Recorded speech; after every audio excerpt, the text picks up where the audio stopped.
Today we are here to discuss Stroganov. This is finally. Finally in from Game Brewer Games. So before we get into that, though, why don't you hit that subscribe button down there and the notification bell so when another game comes in extremely late, you'll know about it. That's right, because that's what we're good at. That's right, talking about late games. All right, so Rob, why don't you tell us more about this one? I can do that. So this is a 2021 release. Overall rank on BGG is 2,318. It's got a decent score at 7.4 as a rate. Designer is Andreas Stedding. Art, I apologize if I mispronounce this, but Maciej Janik. Published by Game Brewer, as Randy mentioned. Now MSRP is $65. It is available. However, BGG Market, I have seen the deluxe version, which is the one we have, for $85 to $100. So.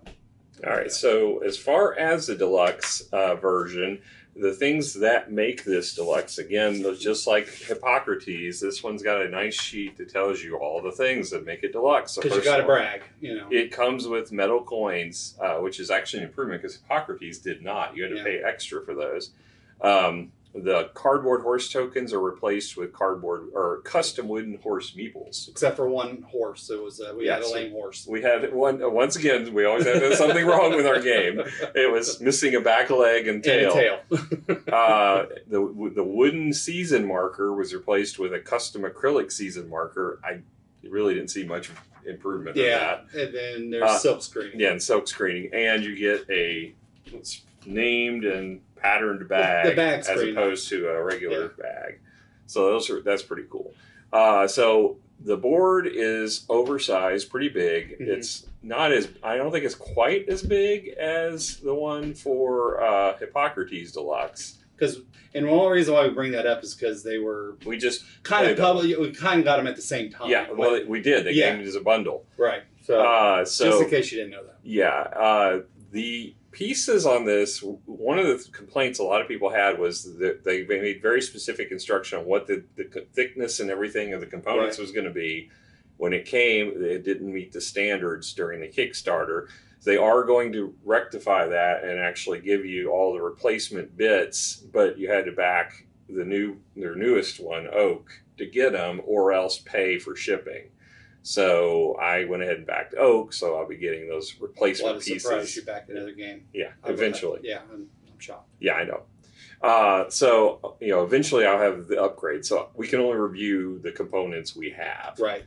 The metal coins are pretty nice. I don't think they're okay. They're okay. You only have one denomination, and you don't use them a whole lot. Yeah, they're not really useful in this game, as opposed to Hippocrates, where it was like detrimental to the game. As far as you got the shaped wooden meeples, those are pretty cool. Yeah, they're pretty good. I really like the landscape tiles. Those are pretty nice. Yeah, but I don't think, again, they're the thickness they're supposed to be. No, that might not be, but I'm just saying the art on it's nice, but it's not bad quality. No, they're not bad. The cards don't have any linen finish, and that was one of the grievances. I think these are supposed to be replaced. They were not up to standard. And, the player boards are just basically kind of placeholders. They don't do a whole lot in this game, but they are two-sided to give you like variable player powers on one side and standard on the other. We played the standard mode. I mean, with paying a deluxe price, I'm surprised they're not double layered. Yeah. Honestly. Well, but there's not a whole lot of functionality. No, obviously, you don't need the inlay boards. You don't need it, but it is nice. Yeah. So... and again, the same storage system that they used in Hippocrates, they've got in this, and this one we haven't assembled it yet, but you've got cardboard dividers that you're going to have to assemble. It's another art project, so putting this game away is going to take a while. Not happy about that, but that's what they have. They have a solo mode in here, and they have cards for that as well. And there's a player board specific for that mode. Yeah. So all in all, I think it's, again, a mixed bag, similar to Hippocrates. I gave Hippocrates a 7, I believe. I think that's where I am on this one. I agree. I mean, there's definitely room for improvement, but it's not by any stretch of imagination a bad game. No. Component-wise. It's pretty good. I think it's just pretty much par for a standard mid to high cost board game. So, I think it's worth it. It's worth the $65 for sure. All right. So moving on to theme. So the theme of this is the Russian It's like 15th century, 16th century. 16th century, Yeah, 1500s. the family of merchants and entrepreneurs by the name of Stroganov attracted the attention and favor of the Tsar. Wishing to use their wealth and power, he granted the Stroganov lands and privileges with which to continue their enterprises. Near the end of the century, the Tsar enlisted the Stroganovs to help to extend Russia's reach into Siberia, the vast landscape beyond the Ural Mountains, which had proved complicated and difficult to conquer. The Stroganovs hunted and traded furs in the region, recruiting Cossacks to do the work. The path was opening to the east. So basically, it's all about the 16th century Russia, and you're moving. The representation of you're moving down this track is moving towards Siberia. Thematically, it doesn't make a lot of sense why you restart every time. But, Yeah. But that's the way the game flows. It makes sense mechanically. But you're moving along, capturing furs along the way, and they write songs about your exploits during the game, which is pretty cool. I like that. Yeah, that was a neat mechanic. I kind of wish that the land tiles, though, weren't floating in the air. Yes, that makes no sense. It makes no sense. It would make more sense if it came down and kind of like how viticulture, your field tiles matched the player boards. Yeah. And I don't know why that couldn't have happened. I don't understand that either. I'm not sure why they didn't move. They could have moved the land up and had this be below that, but they put it just not have as much sky. Yeah. So one of the actions you can take during the game is to claim the land tiles, and when you do, you're just floating in the air because your guy knows where the land tile was. So you got birds flying around. That's right. It's like it just doesn't make a lot of sense artistically why you're floating in air. But it's still pretty. It's very pretty here. So all in all, I mean, thematically, it does make sense with the story of the game, and the mechanics definitely fit the theme. So which is always kind of a stickler for me. Yeah, I agree. It doesn't make a lot of sense while you're floating in the air. I'm probably going to give this one a 7.5. Is I think where I'm at. It may be an 8, maybe an 8. I think I'm an 8 just because the art is really, really good. Yeah, the art is beautiful. It's fantastic, both on the board, the cards, everything associated with the game. It's fantastic art. So I'm going to give it an 8. Yeah. All right, so let's talk about the rule book. So the rule book is nice cover again, 16 pages, same as Hippocrates, really. It's very similar in style and, not the gameplay is completely different, but the style and the packaging and everything is very similar. So it's got a similar look.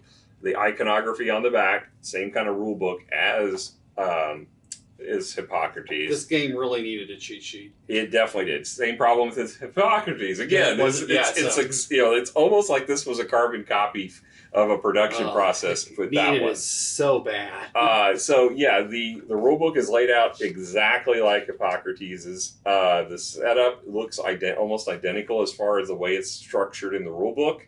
The banners in this one are red as opposed to teal. The other one had teal. But it's the same kind of look, except for when you get into some of the sub-banners, they've sectioned them and colored them differently. That was helpful. So it's structured like the actions for the main actions differently than the ones you pay the basic for. actions the advanced versus actions. the advanced actions, Those were separated. And then the auxiliary actions were also another color, the ones you could take at your leisure.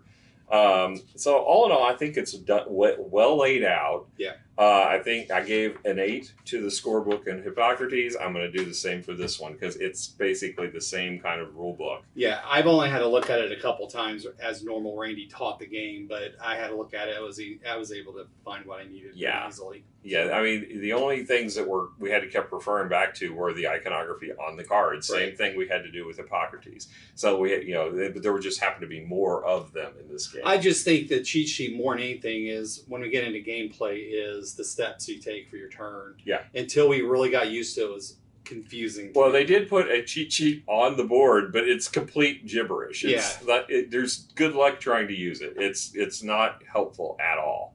It's got iconography that's not explained in the rule book. Right. That is supposed to translate nor is to it the used actions. anywhere else. So yeah, it's just on the board. And there is a reference to some of it in the rule book, but it's not described. It's just, here's the picture of the icons.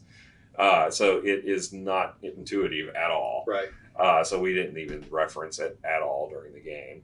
So what would you score? You said I think I gave it an 8 as far as the rule book. Even though it didn't have a cheat sheet. Even with the cheat sheet not there, I liked the layout of the book very well. All right. So let's move on to gameplay. So this one, there's a lot to it. As far as the actions are pretty basic, but once we got used to it, there's really not a whole. It's not a very complex game. No, not really. So you have 4 different. This plays from 1 to 4 if you're playing solo mode, but this one does play 2 to 4. Basically, not like Hippocrates did, where you were basically playing a 4-player game, no matter how many players you play. You just don't have this one, you can have any number of players, and you don't alter the game by having restrictions and having like players that are just in there to be there. You do alter it a little bit on setup, and some of the tiles don't fill and that kind of thing, which is typical for a game. But in this case, you start at the far end of the board, and once you've established turn order, you're going to take 1 or 2 steps of free movement to move forward, or you have these horses which you can pay to move up to 3 additional spaces, but it gets costly. Yeah, it does. 1 additional space, only 1 horse. 2 is 3 horses, and it costs 6 horses to move 3. And that's the most. So you can move up to 5 if you can pay for it. Right. And then once you're on a space, you get a free action, which can be to move again. But, typically you're going to want to take an action to capture a fur. That's the main one we used. There's other ones where you can trade and do other things. But that's your number 1 resource is furs. Yeah, so you're wanting to collect furs in this game. And the furs have numbers on them ranging from 2 to 8. Right.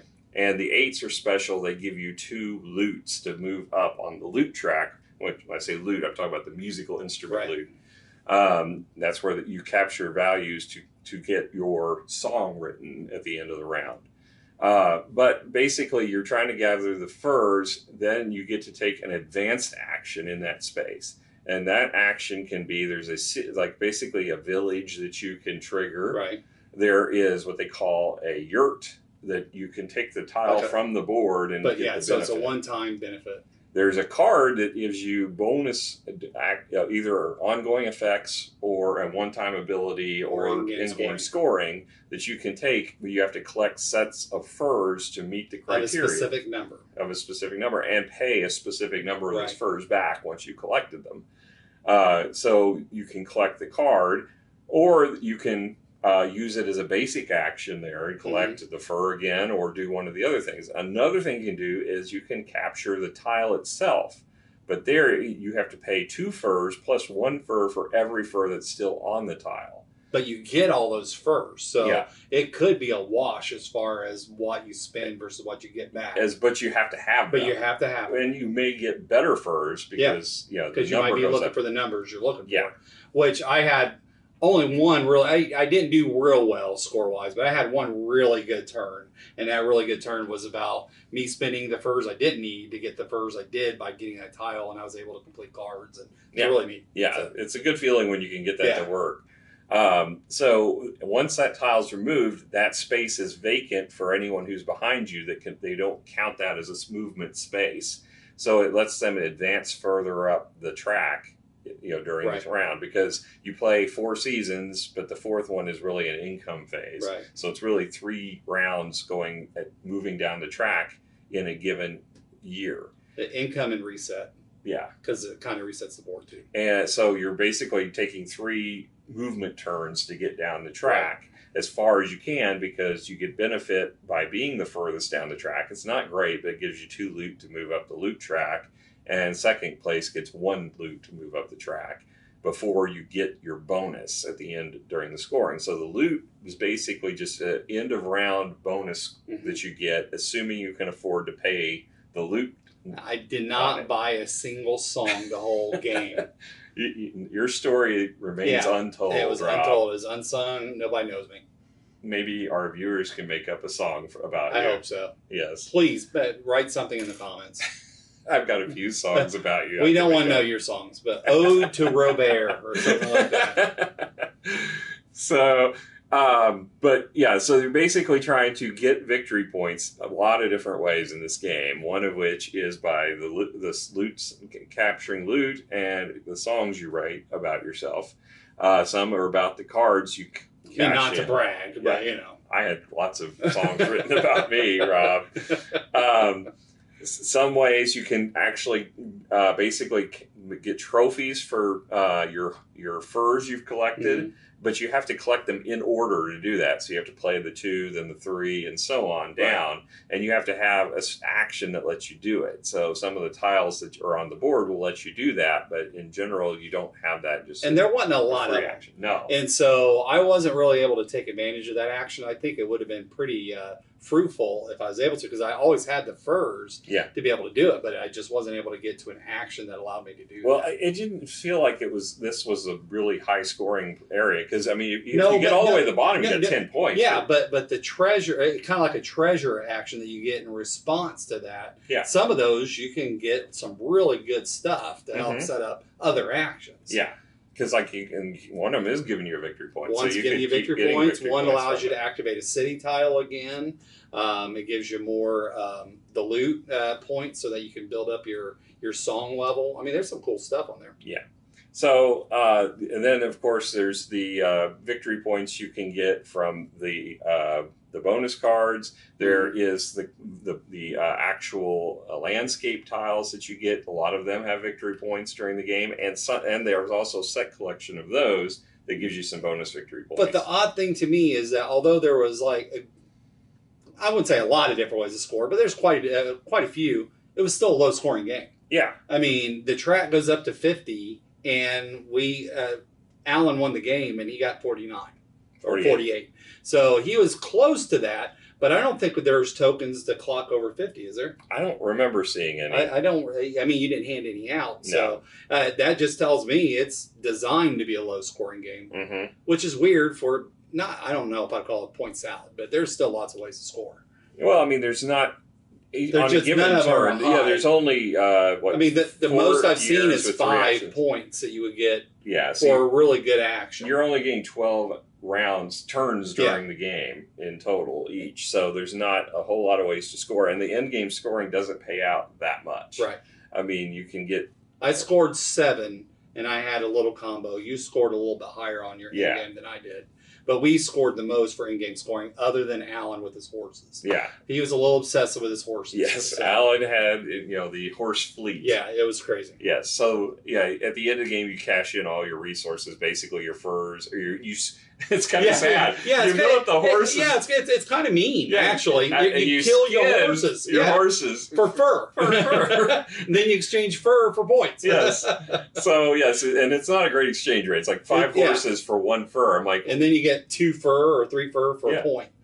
It's like you can make a whole fur out of a ferret, but it takes 5 horses to make a fur. I was like, that's not a really great fur. Yeah, you're not getting your it's best not a good exchange.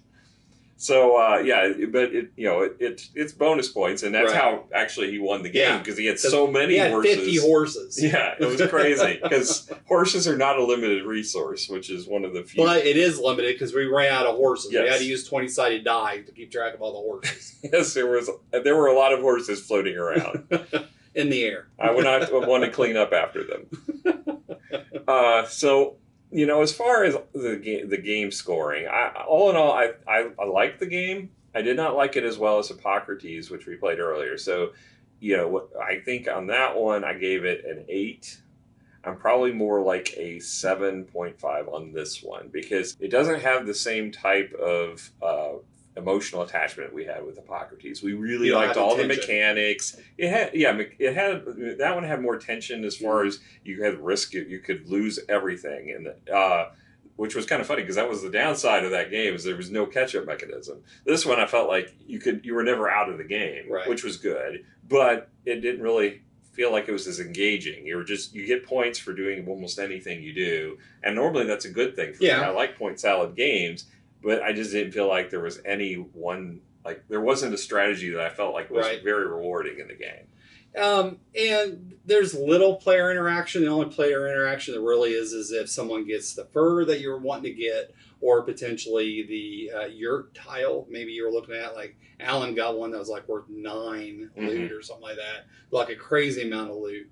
But I agree. I might even go a little bit lower, just because I mean it didn't quite feel like a solo game, but there wasn't a whole lot of player interaction. And, you know, whatever I did didn't really affect anybody else, and so I would have liked it if there was a little bit more tension in the game. And so I think I'm more at a 7. Okay, so 7 to 7.5. I think that's a fair range for this game. Yeah. I don't think it's not a bad game at all. It's No, definitely it's a not. good game. It's just not as I don't think there's. I think there's a lot better ones out there that do similar type. I honestly think that if they did a better job with the iconography, this might be a light to medium, because it was not that complex. Yeah. The complexity is just figuring stuff out. Yeah, So. definitely. So, well, that is our impression of Stroganov. If you have played it and you thought differently, let us know. We'd love to hear from you. If you write your songs about me if you want to. Definitely want to see your songs. Mm-hmm. You want to put limericks down there. As I sit here, all broken hearted. Yes. Robert sat on a bucket. Oh, no. So, all right. Well, again, this hopefully you've enjoyed the video and you check out the game. If you haven't already, hit that subscribe button. Follow along in future endeavors, and we'll talk to you next time. All right. Bye.